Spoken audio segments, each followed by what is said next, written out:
This is Art History with Kenneth on the KJL podcast channel, a series where timeless masterpieces are brought to life through the lens of artist and host, Kenneth J. Lewis Sr. Each episode takes viewers on a visual and historical journey, uncovering the stories, styles, and significance behind the world's most influential artists and art movements. From bold brushstrokes to revolutionary ideas, this is where the past meets creative perspective. The journey begins now.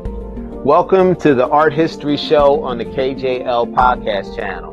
I'm your host, Kenneth J. Lewis Sr., and today we explore the haunting beauty and emotional depth of a man who helped invent modern American painting by painting what he could never say.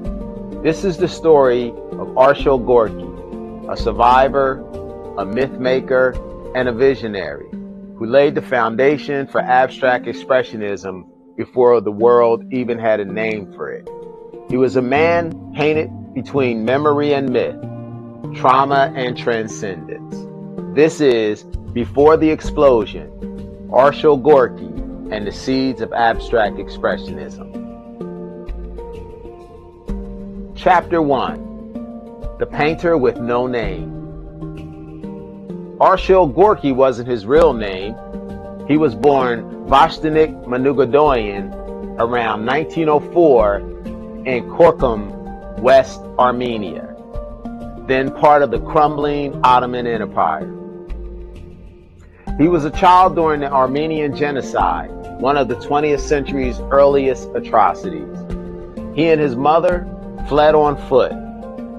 His father had already escaped to America. During their escape, his mother died of starvation in his arms. He never forgot that image, and he rarely, if ever, spoke about it. In 1920, as a teenager, he arrived in America, alone, grieving, and determined to begin again. So he changed his name. He told people he was a distant relative of the Russian writer Maxim Gorky. That wasn't true. But it gave him something powerful, a new identity. It wasn't erasure, it was transformation. He was no longer a refugee, he was a painter. That act of reinvention, of self-mythology, would define his life and his art. Chapter 2, Learning to Speak Through Paint. In the 1920s and 30s, Gorky immersed himself in art. He studied relentlessly, copying the masters, Picasso, Cézanne, and Ingres. He even taught at New York art schools, absorbing European modernism like a second language. Critics dismissed his early works as derivative, and in some ways they were. But Gorky wasn't trying to copy. He was teaching himself how to speak. For a man who had seen unspeakable horror, painting became a kind of language. Even in his self-portrait with mustache or still life with bananas, there's a tension in his brushwork. Something just beneath the surface, something aching to break free. And eventually it did. By the early 1940s, Gorky's work took a dramatic turn. He no longer was painting what he saw, he was painting what he remembered, and what he couldn't remember earlier. He encountered the Surrealists who had fled Europe during World War II. Breton, Ernst, Mata, and was deeply influenced by their interest in automatism and the unconsciousness. It was the perfect key. Suddenly, his lines flowed freely. His forms became organic, dreamlike, and haunting. He had found his voice, not through imitation, but through intuition.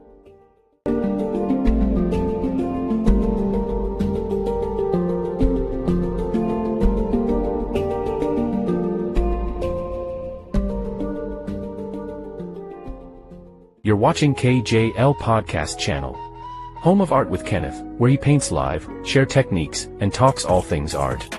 The Art History Show, highlighting legendary artists from the past and their lasting impact.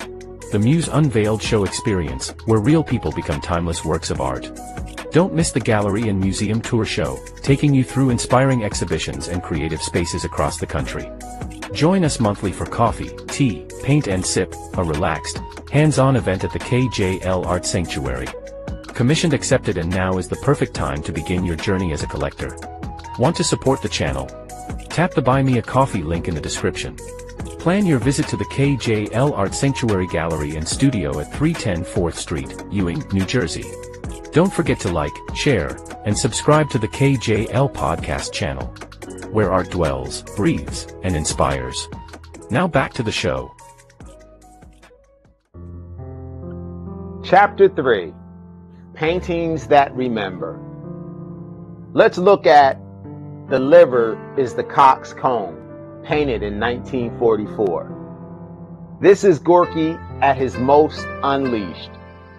A wild canvas of red, purple, green, and mustard. Forms twist and float, some organic, some mechanical. There's a nervous rhythm to it all, like the painting itself is vibrating. The title is absurd, surreal. It doesn't explain the painting, it adds to its mystery.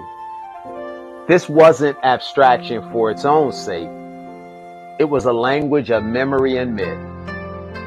In The Artist and His Mother, Gorky returned to a childhood photo, a formal portrait taken before his mother's death. But in his paintings, the image distorts over time. The faces blur, the body stiffen, the hands, touching but frozen, seem to hold all the sorrow in the world. He painted it over and over, like a visual prayer or an attempt to undo history. He once said, "I do not paint what I see, I paint what I have seen." For Gorky, memory was not a museum. It was a ghost that wouldn't leave the room. Through his brush, he gave it form, not to fix it, but to face it.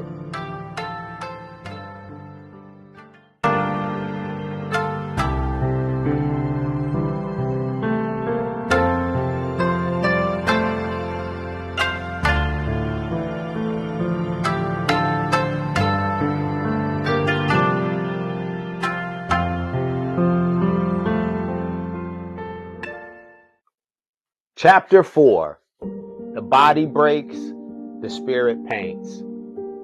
In the final years of his life, Gorky faced loss again, this time in rapid, brutal ways. In 1946, his studio caught fire, dozens of paintings gone. Soon after, he was diagnosed with rectal cancer. Then a car crash left him with a fractured spine and a temporarily paralyzed painting arm. And then his wife left him. A life built from reinvention began to collapse, and yet he kept painting. Even his late works, filled with color and lyrical lines, hum with an almost painful beauty. In Agony, the title says it all. Yet the brushwork is elegant, sweeping.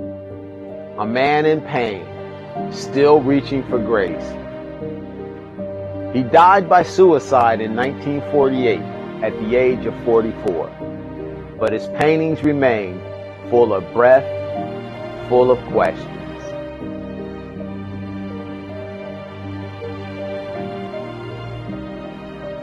Chapter 5, The Explosion That Followed.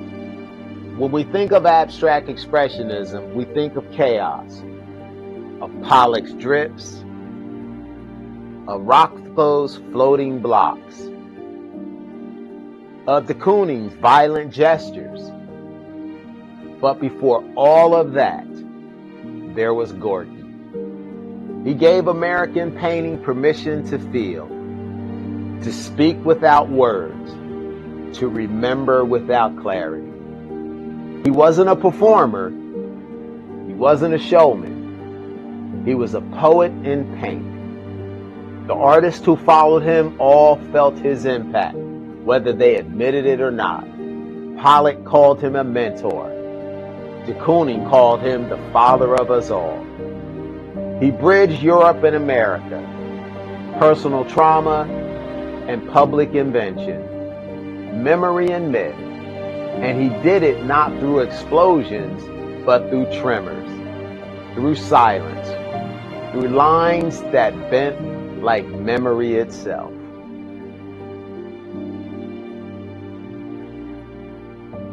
Arshile Gorky painted what he couldn't say, and in doing so, he changed what painting could be. He gave us permission to paint from the gut, to grieve in color, to invent ourselves. This has been Kenneth J. Lewis Sr., and thank you for joining me on the Art History Show. And remember, stay visionary, stay open, and always dig deeper. Thank you for watching Art History with Kenneth on the KJL Podcast channel. If this episode inspired, informed, or intrigued you, be sure to like, share, and subscribe for more. Kenneth J. Lewis Sr. returns every other week with more captivating stories from the art world, exploring the legends, the techniques, and the timeless works that continue to shape our creative world. Until the next brushstroke in history, keep watching, keep wondering, and keep the art alive.